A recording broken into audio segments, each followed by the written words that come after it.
বসে আড্ডা পিটছেন মানে? আমি কি নির্বাচন ভোট চাইতে এসেছি যে আপনি ওখানে বসে ল্যাংটা বেটি ছেড়ে টিভিতে দেখবেন আর গল্প করবেন আর আমি এখানে কথা বলবো? স্বভাব পরিবর্তন করেন। এই সাড়া দিতে হবে না, ওটা আমি পছন্দ করি না। চুপচাপ শোনো, তোমারও স্বভাব ভালো নয়, তুমিও দাড়ি চেঁচে রেখেছো, তুমি ওই বড় মোবাইলে ল্যাংটা মেয়ে দেখো, লজ্জা করো, নত হয়ে থাকো। সম্মানিত দিনী ভাই বোন, আল্লাহ তাআলা বলেন ইন্না কায়দা কুন্না আযীম, নিশ্চয় তোমাদের মহিলাদের ষড়যন্ত্র কঠিন। কথাটা আল্লাহ তাআলা বলছেন জুলাইখার স্বামী জুলাইখাকে, যে ইন্না কায়দা কুন্না আযীম, নিশ্চয় তোমাদের ষড়যন্ত্র বড় কঠিন। ওয়াইন্না কায়দা শয়তানে দাঈফা, আর শয়তানের ষড়যন্ত্র দুর্বল। পাশাপাশি দুইটা উল্লেখ করলেন, তাতে আল্লাহ বললেন তোমাদের মহিলাদের ষড়যন্ত্র কঠিন, বড় শক্তিশালী, আর শয়তানের ষড়যন্ত্র দুর্বল। অথচ শয়তান কি একটু বলি, আল্লাহ যখন শয়তান ইবলিসকে বললেন যে আদমকে মেনে নাও, ফেরেশতারা মেনে নিল, ইবলিস মানল না। তখন আল্লাহ বললেন যে ইবলিস তুমি আদমকে কেন মেনে নিলে না? তো বলছে আদম তো মাটির তৈরি, আমি তো আগুনের তৈরি, আমি তাকে কেমনে মানি? তখন আল্লাহ বললেন যে তাহলে তুই আমার দয়া রহমত থেকে সরে যা। তখন ইবলিস বলল যে ঠিক আছে, আমি আপনার দয়া রহমত থেকে সরে যাচ্ছি, তবে আমার একটা কথা মানতে হবে। সেটা কি? আমাকে কিয়ামত পর্যন্ত বেঁচে থাকার সুযোগ দিতে হবে। তো ও বলেছে এলা ইয়াউমিল কিয়ামা, কিয়ামত পর্যন্ত। তো আল্লাহ তার কথাটা মেনে নিলেন, তবে তার ভাষাতে মানলেন না, বললেন এলা ওয়াক্তি মালুম, একটা সময় পর্যন্ত তোমার কথা মেনে নিলাম। তার মানে ইবলিস লম্বা সময় বেঁচে থাকবে, তো তোমার কথা আমি একটা সময় পর্যন্ত মেনে নিলাম। যেমন এই কথা বলেছে, তেমনি ইবলিস বলছে রব্বি, হে আমার প্রতিপালক। দেখুন ওর ভাষা কেমন, বলছে রব্বি, হে আমার প্রতিপালক, ইজ্জাতে কা, তোমার মর্যাদার কসম, তোমার সম্মানের কসম, তোমার মান সম্মানের কসম করে বলছি, লাউবিয়ানাল ইনসানা মা দামাত আরওয়াহুম ফি আসাদিহিম, আদমের ছেলেমেয়ের দেহে যতক্ষণ পর্যন্ত শ্বাস থাকবে আমি তাকে ভুল পথে, ভ্রান্ত পথে নিয়ে যাবই। আমি একাই জাহান্নামে যাব?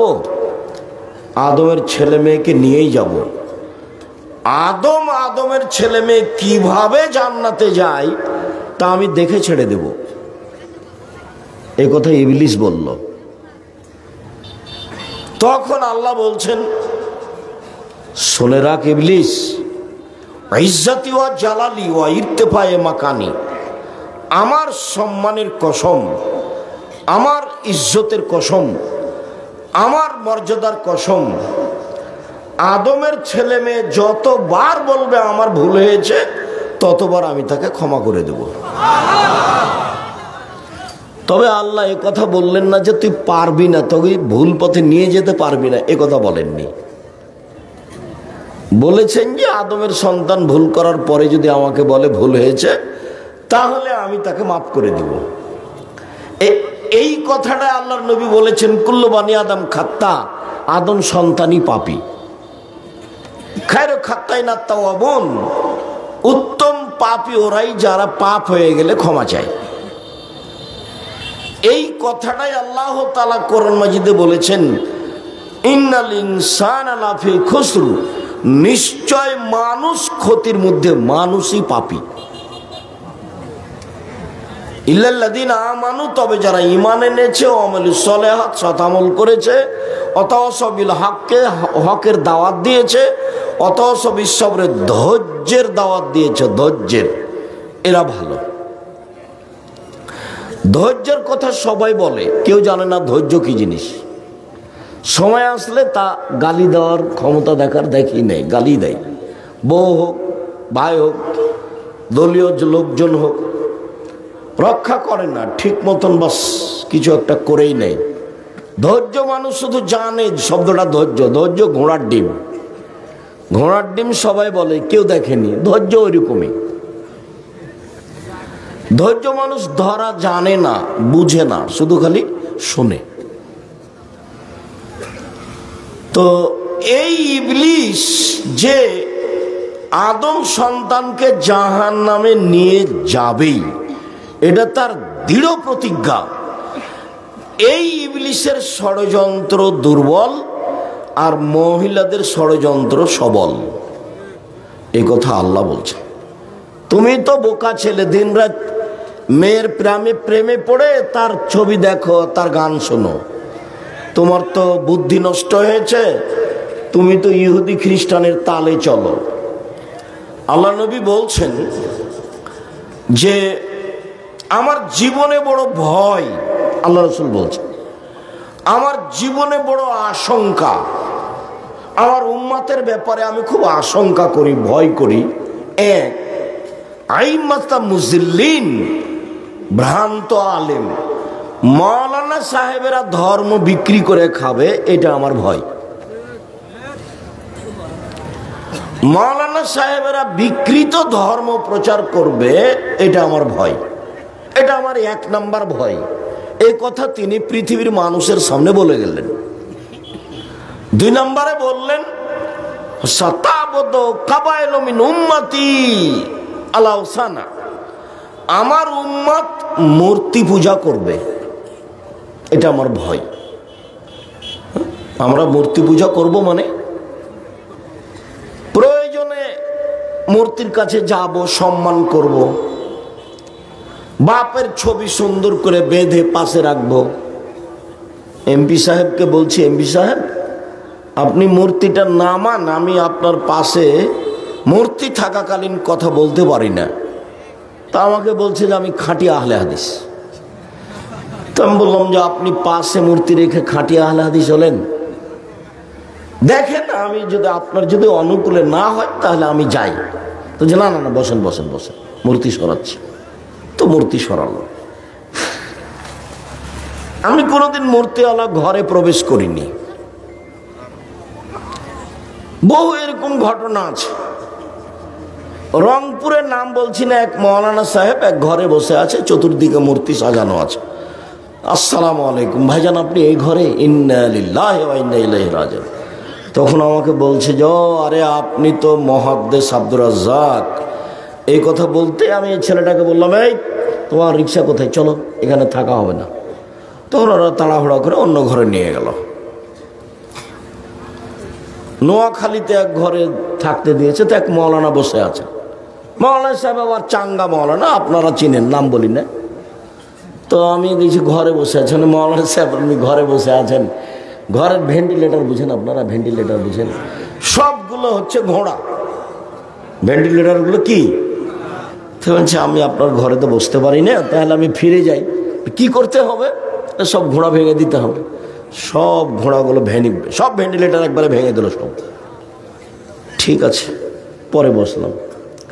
অনেক বাড়িতে এরকম গেছি যে যে খাটে শুইতে দিয়েছে সেটাতে ময়ূর ছাপা আছে। ময়ূর ছাপা আছে, এই ঘরে তো আমার থাকা হবে না। তখন একবারে দা নিয়ে এসে ময়ূরকে কেটে একবারে শেষ করেছে, তারপরে বসেছে। এরকম অনেক আছে ঘটনা।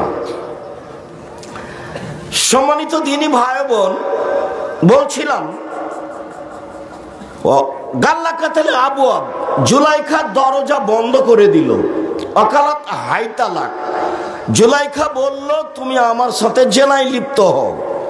তখন ইউসুফ আলাইহিস সালাম বললেন, মাযাল্লাহ, আমি আল্লাহর কাছে আশ্রয় চাই, বলো কি তুমি? ইন্নাহু রাব্বি আহসানা মাসায়া, তোমার স্বামী আমার মালিক, তোমার স্বামী আমার মালিক। সে আমাকে ভালো খেতে দিয়েছে, সে আমাকে ভালো থাকতে দিয়েছে, আমি তার সাথে অন্যায় করতে পারি না, তার আমি খেয়ানত করতে পারি না, আমি তোমার সাথে অন্যায় করতে পারি না। এই কথা বলতেই যখন জুলাইখা জোর করে অন্যায় করতে চাইলো, তখন তিনি আগে আগে দৌড়ালেন। দরজা কিন্তু সব বন্ধ করা আছে, তবে তিনি দরজা খুলে বের হলেন এইটা বোঝা যায় না। তিনি আগে আগে বের হলেন, পিছনে পিছনে জুলাইখা বের হলো, সামনেই ছিল জুলাইখার স্বামী।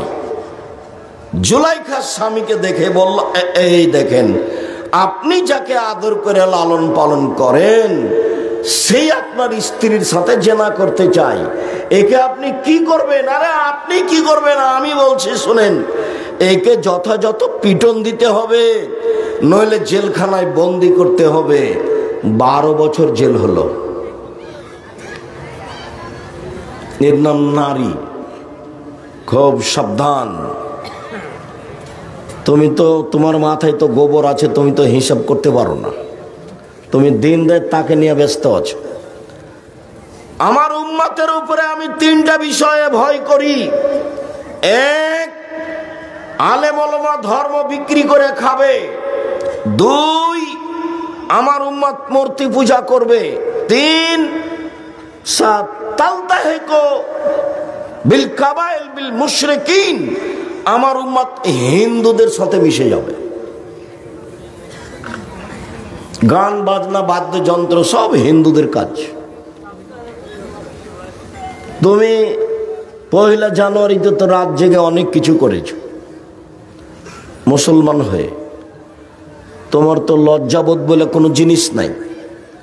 আল্লাহ নবী বলছেন, আমার জীবনে আমার উম্মতের উপরে আশঙ্কা করে গেলাম।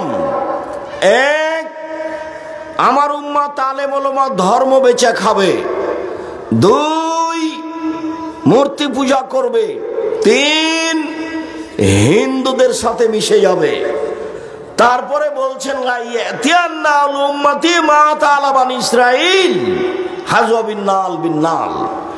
আমার উম্মত ইহুদি খ্রিস্টানদের সাথে মিশে যাবে, চাল চলনে, কথাবার্তায়, অফিস আদালতে, কাগজ কলমে, পোশাক আশাকে হুবাহু মিলে যাবে। ডান হাতের বিঘত যেমন বাম হাতের সমান, ডান পায়ের জুতা যেমন বাম পায়ের সমান, একবারে সমান সমান মিশে যাবে।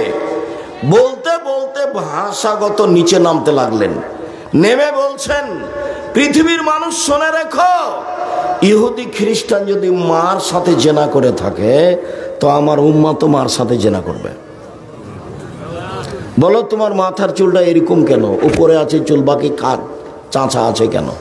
এটি কি? এটা ইহুদি খ্রিস্টানদের নীতি। বলো, তোমার গায়ে যে গেঞ্জিটা আছে তো সে খেলোয়াড়দের 10 লেখা আছে, এটা কি? বলো, তোমার মা একটা প্লেট কিনেছে, সেটা হলো চিংড়ি মাছ, এটা কি? বলো, তোমার বাপ একটা পট কিনেছে তোমার ছোট ভাইয়ের পেশাব পায়খানার জন্য, সেটা ঘোড়া, সেটা কি? তোমার মা একটা তরকারির বাটি কিনেছে, সেটা হলো কাতল মাছ। তোমার মা একটা আয়না কিনেছে, সেটা হলো রুই মাছ। তুমি বুঝতে পারো নি ইহুদি খ্রিস্টান কাকে বলে? শয়তান যেমন মানুষের রগে রগে রক্তের সাথে চলে, ইহুদি খ্রিস্টান তেমন মুসলমানের রগে রগে রক্তের সাথে চলে।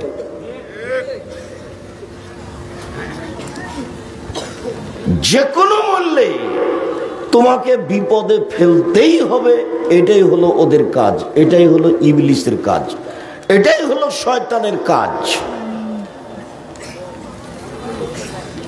মহিলা মানুষ এত বড় একজন নবীকে বিপদে ফেলে বলছে যে একে যথাযথ পিটন দিতে হবে, নইলে জেলখানায় বন্দি করতে হবে। ভয়াবহ সম্প্রদায় নারী, যার পিছনে তুমি পড়ে দিনরাত তার সাথে প্রেমের গল্প করো, তার ছবি দেখে ল্যাংটা অবস্থায় নাচতে দেখে তুমি চক্ষু ঠান্ডা করো, কলিজা ঠান্ডা করো, অন্তর জুড়িয়ে দাও, দিয়ে তুমি জান্নাত কিনতে চাও। ভুল হিসাব। হজবাতিন নার বিশ্বহাত, জাহান্নাম ঘেরা আছে মনের ইচ্ছা দিয়ে। হজবাতিল জান্নাত বিল মাকারে, নিয়ম নীতি দিয়ে জান্নাত ঘেরা আছে। জান্নাত পাওয়া খুব টাফ ব্যাপার। আল্লাহ জান্নাতের মেয়েদের ব্যাপারে চ্যালেঞ্জ করেছেন। জান্নাতের মেয়েরা এমন নারী যাদের কোনোদিন জিন স্পর্শ করেনি, যাদের কোনোদিন মানুষ স্পর্শ করেনি। ওরা এত সুন্দরী, ওরা এত সুন্দরী, ওদের দেখে মনে হবে ঝিনুকের মধ্যে লুকানো মুক্তা। ওদের মাথায় থাকবে লম্বা লম্বা কোঁকড়া কোঁকড়া কুচকুচে কালো চুল। ওদের চক্ষু হবে টানা টানা লম্বা লম্বা ডাগর ডাগর। সুন্দরী হওয়ার জন্য যত পথ ঘাট আছে সব তাদের কাছে থাকবে। তুমি রং মাখানো পতিতালয়ের মেয়ে বড় মোবাইলে দেখে জান্নাত কিনার হিসাব করিও না, ভুল হিসাব। চরিত্র পরিবর্তন করো, নোংরা আচরণ ত্যাগ করো। আল্লাহ নবী বলেছেন, এই ছেলে বসো, তুমি কি কাজ দেখাচ্ছ? কিছুক্ষণ অপেক্ষা করে। আলহামদুলিল্লাহ অনেক মানুষ উপস্থিত হয়েছেন। একটু ভদ্রতা বজায় রেখে কিছুক্ষণ অপেক্ষা করেন। আর যারা দোকানপাটে বসে আছেন, আপনার একটু শরম হয় না কেন, লজ্জা হয় না কেন? আপনি ওখানে বসে কি করছেন? আপনার একটু হায়া হয় না কেন? আপনি নিজেকে একটু মানুষ মনে করেন না কেন? বুঝে না ওরা অন্তর আছে, বুঝে না, দেখেও দেখে না ওরা, চক্ষু আছে দেখে না, শোনেও শোনে না ওরা, কান আছে শোনে না। উলায়েকা কালা আনাম, তারা পশু প্রাণীর মতো, তারা গরু ছাগলের মতো, তারা কুকুর শ্রীর মতো, বালহুমাজাল, বরং তার চেয়ে খারাপ। আল্লাহ মানুষকে বলছেন যে ওরা কুকুর শ্রীগালের চেয়ে খারাপ, পশু প্রাণীর চেয়ে খারাপ। এ কথা আল্লাহ বলছেন। আজকের দিনে আপনাকে টিভি দেখতে হবে পাশে বসে। এর কত প্রস্তুতি আছে, কত খরচ আছে। আমরা কিভাবে এসেছি কষ্ট করে, আর আপনি এখনো টিভি নিয়ে বসে থাকেন। ল্যাংটা মেয়ে দেখার আপনার এতই স্বাদ। টুপি মাথায় দিয়ে এসার সালাত আদায় করে আপনি দোকানে বসে থাকেন। আমি বলেছি 4টা কাজ করবেন জীবনে: 5 ওয়াক্ত সালাত, হালাল রুজি, কোরআন তেলাওয়াত, আড্ডা না পিটা। দোকানে বসে বা কোনো জায়গায় বসে আড্ডা পিটবেন না, গল্প করবেন না। আড্ডা পিটা চিরদিনের জন্য হারাম। দোকানে গেছেন, 1 কেজি লবণ নেবেন, 250 মরিচ নেবেন। আসসালামু আলাইকুম, এই ছেলে লবণ আছে? জি। মরিচ আছে? দাও তো 1 কেজি 250। দাম দেওয়া হয়েছে, আসসালামু আলাইকুম। আপনি ওখানে 5 মিনিট দেরি করবেন না। যারা বসে গল্প করে, দোকানে বসে আড্ডা পিটে, এদের খাসলত খারাপ, এদের স্বভাব খারাপ, এদের খাসলত খারাপ, এদের স্বভাব খারাপ, এদের চরিত্র খারাপ, এদের আচরণ খারাপ। নিম্ন শ্রেণীর মানুষ দোকানে বসে আড্ডা পিটে মানুষের বদনাম করে, ল্যাংটা মেয়ে দেখে। সে কেমনে শিক্ষিত মানুষ, সে কেমনে শিক্ষিত হয়? এটা হয় কি করে? শিক্ষা তো অত বোকা জিনিস নয়। আবু সাঈদ খুদরি রাদিয়াল্লাহু তাআলা আনহু বলেন, খারাজা রাসূলুল্লাহ সাল্লাল্লাহু আলাইহি ওয়াসাল্লামের ফিতরিনা ওয়াদা। একদা আল্লাহ রাসূল বাড়ি থেকে বের হলেন ঈদুল ফিতর অথবা ঈদুল আজহায়। বাড়ি থেকে বের হয়ে ঈদের মাঠে গিয়ে মাররা বিন নিসায়ে, মহিলাদের পাশ দিয়ে হাঁটলেন। মহিলাদের পাশ দিয়ে হেঁটে বলছেন, ইয়া মাশারান নিসা তাসাদ্দাকনা ফানুরিতুকুন্না আকসারা আলিন নার। মহিলারা শোনো, তোমরা দান করো, আমি তোমাদেরকে অধিকাংশ জাহান্নামী দেখছি। জাহান্নামের অধিকাংশ মানুষই নারী। দেখো দান করো, মানে দান করে জাহান্নাম থেকে বাঁচা যায়। তো একজন মহিলা সাহাবী বলে উঠলেন, লিমা, কেন আমরা বেশি জাহান্নামে যাব কেন? তখন তিনি তিনটা কথা বললেন আল্লাহর নবী। এক, তাকসুরনা লানা, তোমরা মানুষের বদনাম গীবাত করো। দুই, তাকফুরনা লাশিরা, তোমরা স্বামীকে মেনে চলো না। মহিলারা চারটা কাজ করতে পারলে জান্নাতের সব দরজা খোলা। এক, 5 ওয়াক্ত সালাত। দুই, রমজান মাসের রোজা। তিন, স্বামীকে মেনে চলা। চার, জেনায় লিপ্ত না হওয়া। তাহলে জান্নাতের সব দরজা খোলা। তোমরা অধিকাংশ জাহান্নামী, তার 1 নাম্বার কারণ মানুষের বদনাম গীবাত করো। দুই,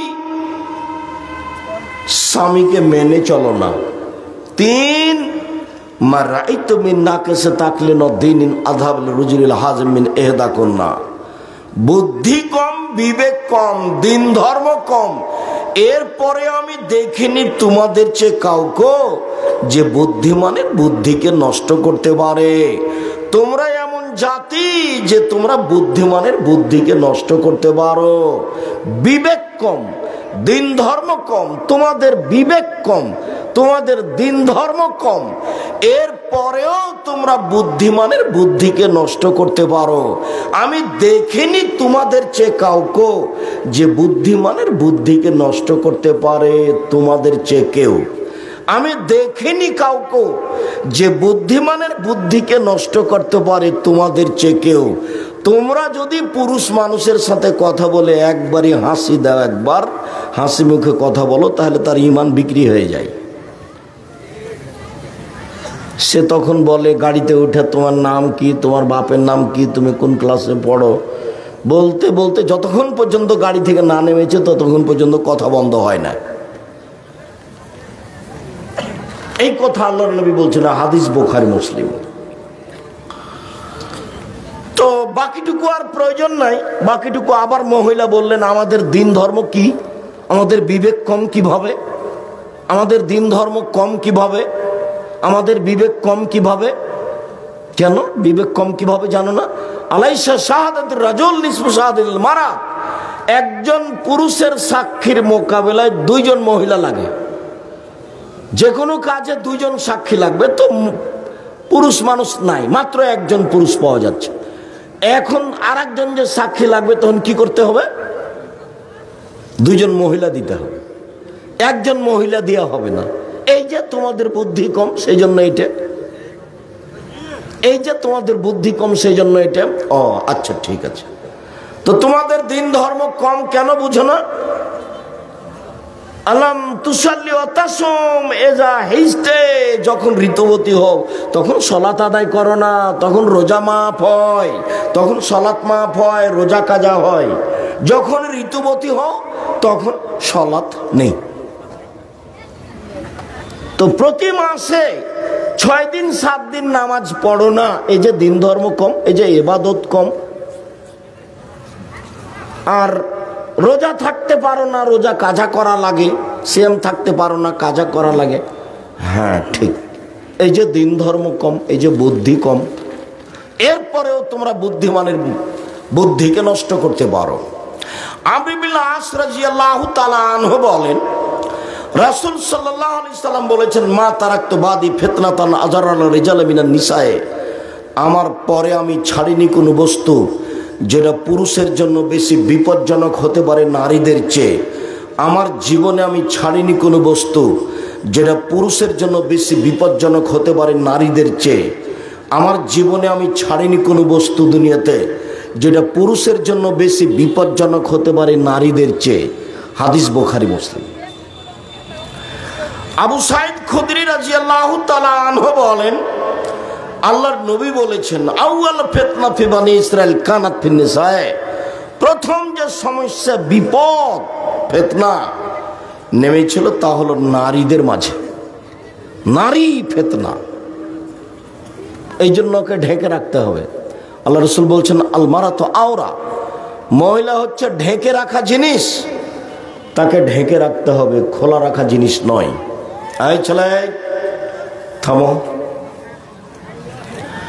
রাসূল সাল্লাল্লাহু আলাইহি ওয়াসাল্লাম বলেন লা ইয়াখলুন রাজুলুন বিইমরাতিন ইল্লা কালা সালিসুহা শায়তান, কোন পুরুষ যেন কোন নারীর সাথে নির্জনে একত্রিত না হয়, হলে তৃতীয় জন হবে শয়তান। সাবধান। আল্লাহ রাসূল বলছেন ইয়াকুমুল মুগিবাত, যেই মহিলার স্বামী নেই ওই বাড়িতে যায় না। ইয়াকুমুল মুগিবাত, যেই মহিলার স্বামী নেই সে বাড়িতে যায় না।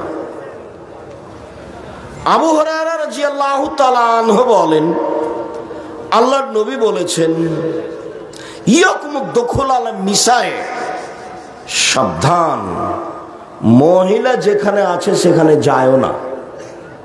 বুখারী মুসলিমের হাদিস। সাবধান, মহিলা যেখানে আছে সেখানে যায়ও না। তখন একজন সাহাবী বলছেন আরে এইতাল হামুয়া, দেবরের ব্যাপারে কি বলেন? দেবর ও যে বাড়িতেই আছে। তখন আল্লাহ রাসূল বলছেন আল হামুয়াল মউত, দেবর হলো মরণ।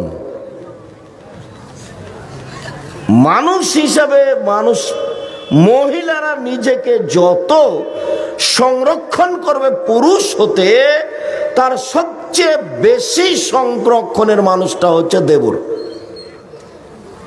ওর থেকে বেশি নিজেকে সংরক্ষণ করতে হবে। তুমি তো বোকা ছেলে, তুমি তো তোমার ভাবিকে নিয়ে এসছো বক্তব্য শুনতে, মোটরসাইকেলে নিয়ে এসছো বা ভ্যানে নিয়ে এসছো, লজ্জা শরম তো সব বিক্রি করে খেয়েছো। রাসূল সাল্লাল্লাহু আলাইহি সাল্লাম বলেন ইন্নাল মারাতা তুকবালু ফি সূরাতি শায়তান ওয়া তুদবারু ফি সূরাতি শায়তান, নিশ্চয় মহিলারা শয়তানের বেশ ধরে আসে, শয়তানের বেশ ধরে যায়। নিশ্চয় মহিলারা শয়তানের বেশ ধরে আসে, শয়তানের বেশ ধরে যায়। নিশ্চয় মহিলারা শয়তানের বেশ ধরে আসে, শয়তানের বেশ ধরে যায়। সবাই কি শয়তান? তাহলে আয়েশা রাদিয়াল্লাহু তাআলা আনহা, তাহলে আবু বকর খাদিজা রাদিয়াল্লাহু তাআলা আনহা। খাদিজাকে আল্লাহ সালাম দেন, জিবরাইল সালাম দেন, তারা অনেক উপরের মানুষ। মহিলাদেরকে এইরকমই হওয়ার চেষ্টা করতে হবে। রাসূল সাল্লাল্লাহু আলাইহি সাল্লাম বলেন আল্লাহ না তো আল ওয়াসিলা আল মুস্তাওসিলা, যেসব মহিলা মাথায় পরচুলা লাগায় তার উপরে অভিশাপ।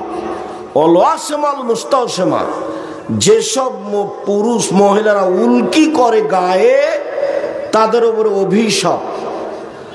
যারা অল মুতানাম্মিসাত, ভুরু তুলে ফেলে চিকন করে, ওদের উপরে অভিশাপ।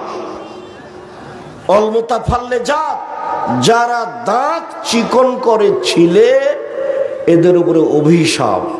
এরা আল্লাহর সৃষ্টিকে পরিবর্তন করে। সম্মানিত দিনী ভাই বোন, মহিলাদের ব্যাপারে আল্লাহ রাসূলের পক্ষ থেকে অনেক কঠোর সতর্কবাণী আছে। আপনারা ঈমান আমান বাঁচাতে অন্তত দুইটা জিনিস থেকে বেঁচে থাকবেন, নারী আর অবৈধ উপার্জন।